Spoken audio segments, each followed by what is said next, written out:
Oke pemirsa dimanapun kalian berada, tentunya salam sehat selalu.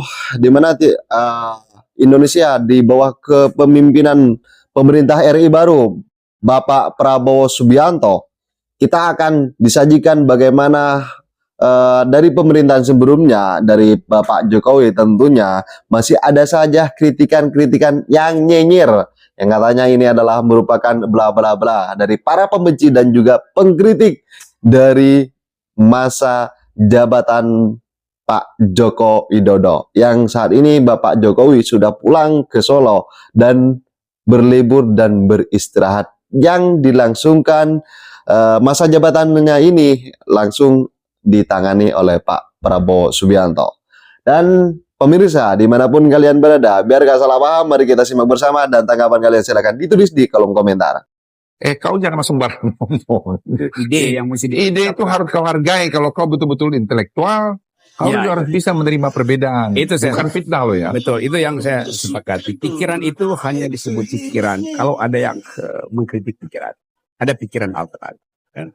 Seringkali orang merasa ya buat apa memikirkan sesuatu yang udah seolah-olah di backup oleh kekuasaan. Padahal ini wacana. Wapres Gibran langsung meninjau belusukan sejumlah proyek seperti proyek MRT, kemudian proyek makan bergizi gratis. Bagaimana Anda melihat manuver Gibran ini? Ya, saya kira ini sebagai bentuk ya, bahwa sepertinya Gibran ingin membuktikan kepada publik bahwa presiden itu bukan hanya pelengkap, bahwa wakil presiden itu bukan hanya pelengkap, bukan hanya sebatas vote getter dalam kontestasi pilpres ya. Tapi secara prinsip sebenarnya Gibran itu ingin menunjukkan kepada publik bahwa sebenarnya Gibran adalah wakil presiden yang juga bisa bekerja seperti wakil presiden sebelumnya. Apalagi misalnya selama ini kan banyak pandangan-pandangan yang sangat underestimate, yang menganggap bahwa Gibran itu adalah politisi anak kemarin sore, politisi yang karbitan yang kinerjanya itu tidak bisa diandalkan. Jadi dengan gaspol semacam ini, Gibran ke MRT, kemudian meninjau makan bergizi gratis, satu pesan politiknya bahwa Gibran itu adalah wakil presiden yang memang sangat layak dan cukup kompeten ya.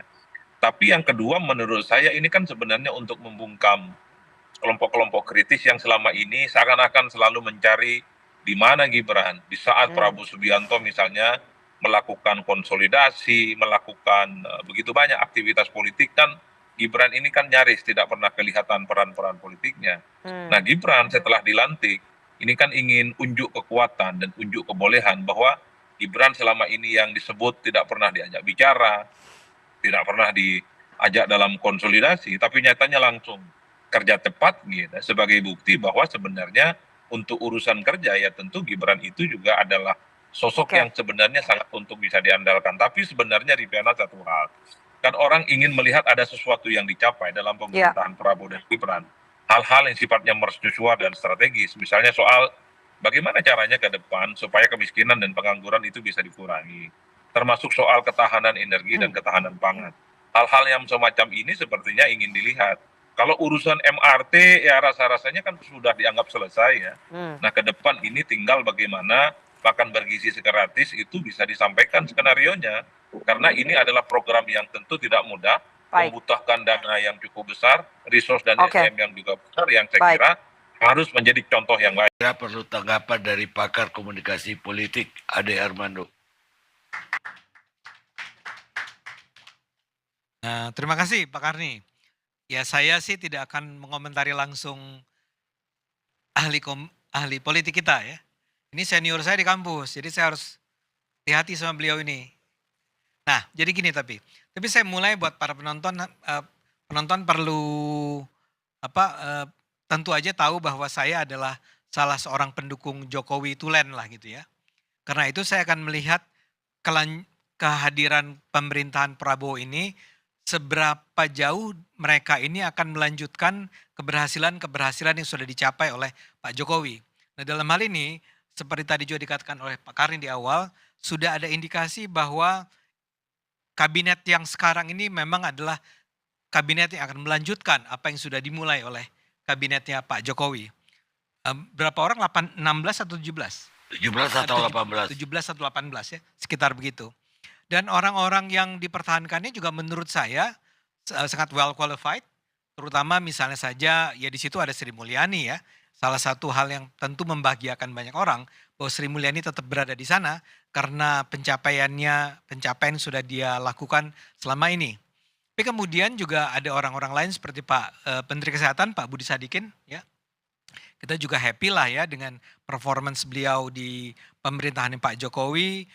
Beberapa nama yang lain juga saya tidak mungkin sebut satu persatu, tapi adalah menggembirakan bahwa orang-orang ini akan terus berada di posisinya yang semula. Nah, kemudian setelah itu orang-orang yang datang belakangan, saya setuju bahwa soal datang kita kan nggak mungkin juga menghindari Pak Karni bahwa ada banyak utusan partai politik. Biar bagaimanapun ini kan adalah sebuah pemerintahan yang dibentuk berdasarkan koalisi dengan banyak partai politik. Pindah ke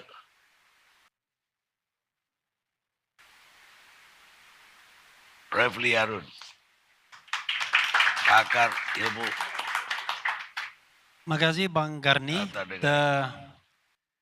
Banyak hal yang mau saya sampaikan karena hampir terakhir soalnya ya.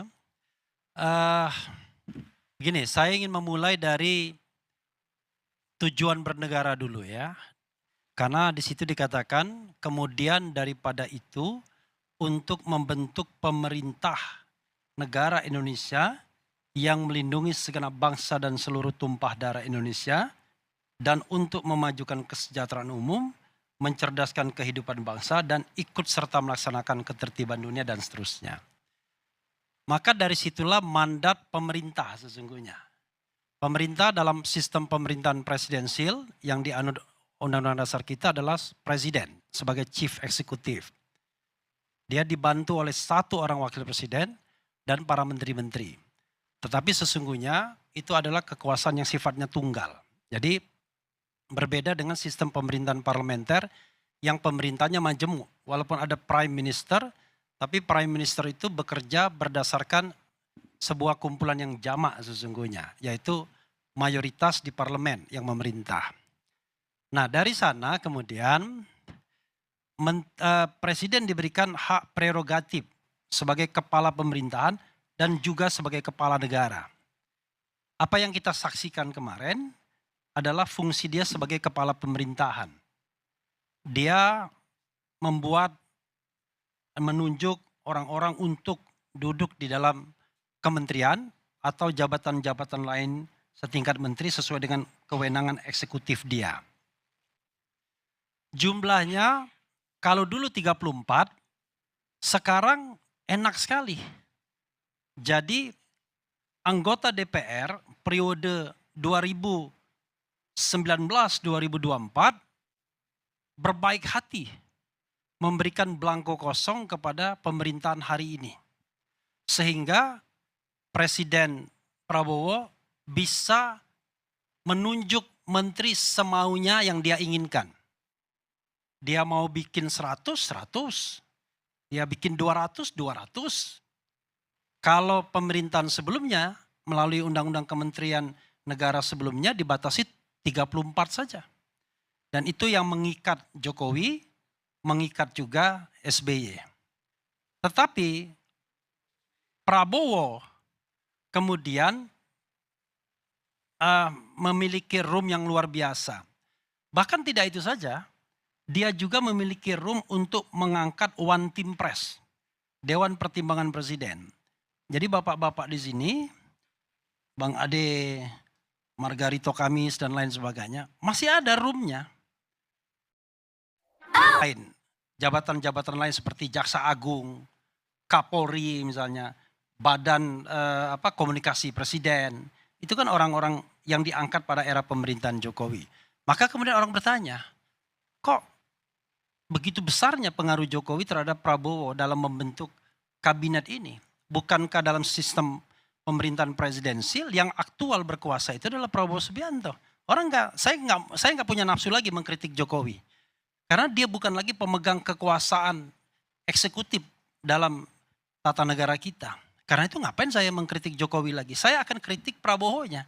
Jadi kalau pengaruh Jokowi masih kuat, ya itu yang kita harus kritik Prabowo-nya. Kenapa pengaruh itu begitu kuat? Maka kita kan tidak bisa kemudian hanya berpikir soal hal yang sifatnya formalitas. Harus going into depth, ke dalam kan.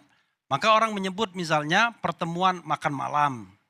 Dan terakhir adalah yang kicking itu adalah pertemuan Solo 13 Oktober.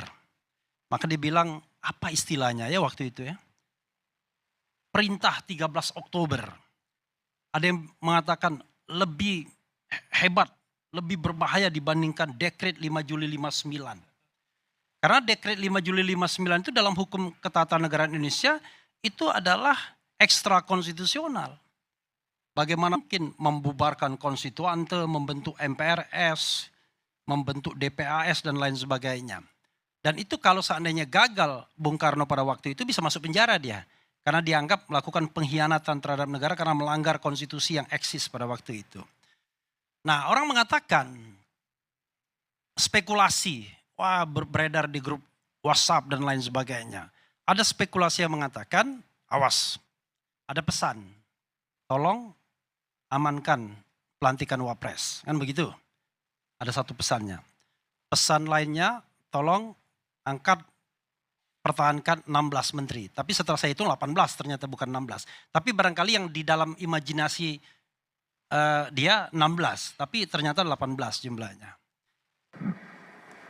Sekarang saya kira adalah suatu momen bersejarah. Ini adalah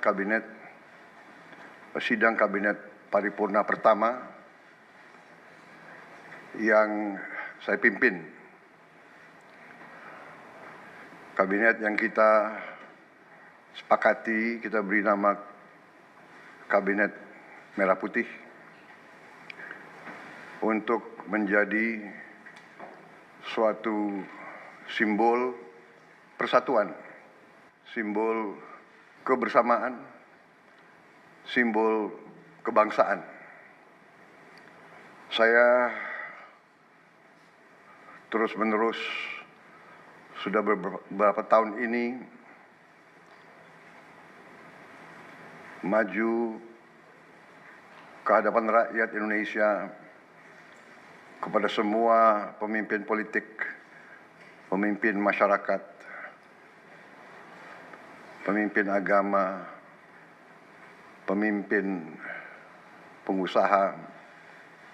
Saya terus-menerus menekankan pentingnya persatuan. Sumber kunci keberhasilan kebangkitan suatu bangsa